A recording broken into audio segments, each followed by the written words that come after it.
ప్రతి ఉదయం దేవుని వాగ్దానం అనే కార్యక్రమానికి ప్రేమతో మిమ్మల్ని ఆహ్వానిస్తుంటున్నాను.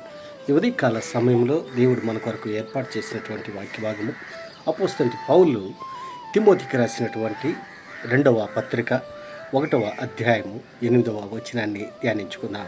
అపోస్తలుడైన పౌలు తిమోతికి రాసినటువంటి 2వ పత్రిక 1వ అధ్యాయము 8వ వచనాన్ని ధ్యానించుకుందాం. దేవుని శక్తిని బట్టి సువార్త నిమిత్తమైన శ్రమానుభవములో పాలివాడవై ఉండుము. క్రీస్తునందు ప్రియమైన దేవుని బిడ్డలారా, ఈ ఉదయకాల సమయంలో పరిశుద్ధాత్మ దేవుడు మనకిస్తున్నటువంటి వాగ్దానం, దేవుని శక్తిని బట్టి సువార్త నిమిత్తమై శ్రమానుభవములో పాలివాడవై ఉండుము.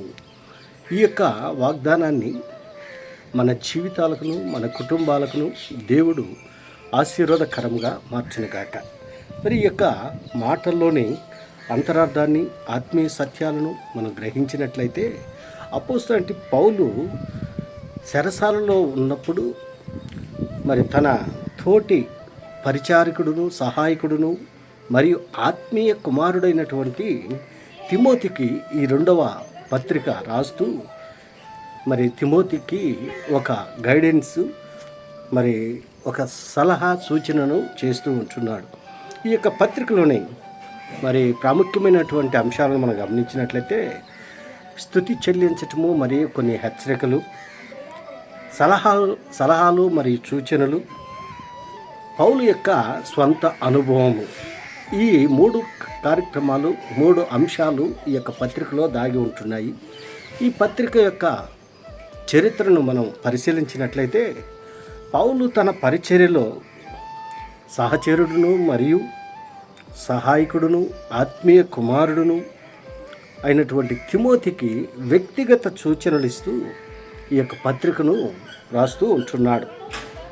సహనము కలిగి ఉండాలి, సాక్ష్యాన్ని కాపాడుకోవాలి, సత్యమైన బోధకు కట్టుబడి ఉండాలని, నిష్ప్రయోజనమైనటువంటి వాదనలకు దూరంగా ఉండాలని పౌలు తిమోతిని హెచ్చరించటము ఈ యొక్క పత్రికలోని మరి ప్రాముఖ్యమైనటువంటి అంశంగా మనం చూస్తుంటున్నాం. క్రీస్తునందు ప్రియమైన దేవుని బిడ్డలారా, యవనస్తుడైనటువంటి తిమోతి పౌలు యొక్క పరిచర్యలో ఎంతగానో తోడ్పడుతూ, ఎంతగానో మరి సహాయకారిగా ఉంటున్నటువంటి యవనస్తుడైనటువంటి తిమోతికి కొన్ని సలహాలు, సూచనలు అపోస్తలుడైన పౌలు ఇస్తూ ఉంటున్నాడు.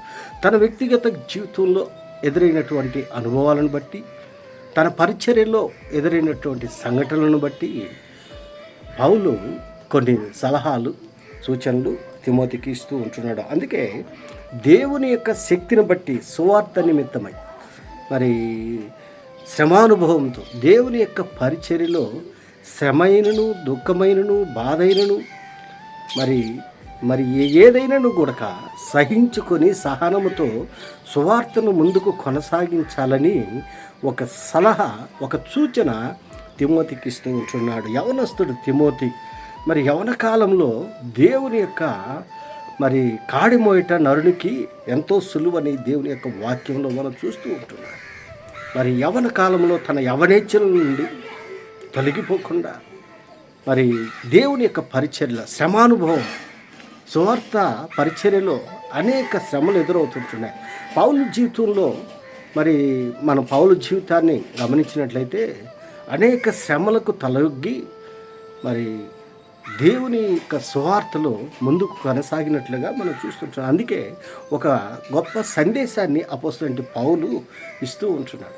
బ్రతుకుట క్రీస్తే, సావైతే లాభము అని పౌలు మరి అంటున్నాడు. క్రీస్తునందు ప్రియమైన దేవుని బిడ్డ, నేటి దినాల్లో యవనస్తులు మరి దేవుని యొక్క పరిచర్య చేసేదానికి ముందుకు రావటం లేదు. ఎందుకనగా ఈ లోకంలో మరి పడిపోయి లోకానుసారమైన జీవితాన్ని జీవిస్తూ ఈ లోకానికి దాసులై దేవుని యొక్క పరిచర్య చేయుటకు, దేవుని యొక్క సువార్తను ప్రకటించుటకు ఆసక్తి లేకుండా జీవిస్తూ ఉంటున్నారు. మరి ఇక్కడ మనం గమనించినట్లయితే తిమోతి యవనస్తుడైన గుడక తన యవనాన్ని అంతా గుడక త్యజించి యవనేచ్ఛల నుండి వదిలి మరి దేవుని యొక్క పరిచర్యలో మరి పౌలుకు సహాయకారిగా ఉంటున్నాడు. అందుకే మరి పౌలు నా ఆత్మీయ కుమారుడు అని సంబోధిస్తూ ఉంటున్నాడు. దేవుని యొక్క పరిచర్యలో మరి ముందుకు కొనసాగటం అంత ఈజీ కాదు. శ్రమ, అవమానాలు, నిందలు, బాధలు, కష్టాలు, కన్నీళ్ళు, వడగండ్లు సమస్తము ఎదురవుతుంది. వాటన్నిటిని కూడా సహించుకొని కష్టమైన, దుఃఖమైన, బాధైన, కన్నీళ్ళైన కూడా దేవుని యొక్క పరిచర్యలో ముందుకు కొనసాగినప్పుడు దేవుని యొక్క దీవెనలు, దేవుని యొక్క ఆశీర్వాదాలు సమృద్ధిగా దొరుకుతాయని పౌలు నమ్మాడు. కాబట్టి తన ఆత్మీయ కుమారునికి మరి హితబోధ చేస్తూ ఈ యొక్క మాటలను మాట్లాడుతుంటున్నాడు. ప్రియ యవనుడా, యవనస్తురాలా, నీ జీవితము ఏ స్థితిలో ఉంటున్నది? దేవుని యొక్క పరిచర్య చేయుటకు సిద్ధంగా ఉంటున్నావా? దేవుని యొక్క సువార్తను ప్రకటించుటకు ఆసక్తి కలిగి ఉంటున్నావా? తిమోతి యవనస్తుడైన వరక దేవుని యొక్క పరిచర్యలో ముందుకు కొనసాగాడు, ఆశీర్వదింపబడ్డాడు. అలాంటి ఆశీర్వాదం నేను పొందుకోవాలని ఈ కొద్ది మాటల ద్వారా నేను హెచ్చరిక చేస్తున్నాను. దేవుడి యొక్క మాటలను మీకును, మీ కుటుంబాలకు సమృద్ధిగా దేవుడు నింపునుగాక. ఆమేన్.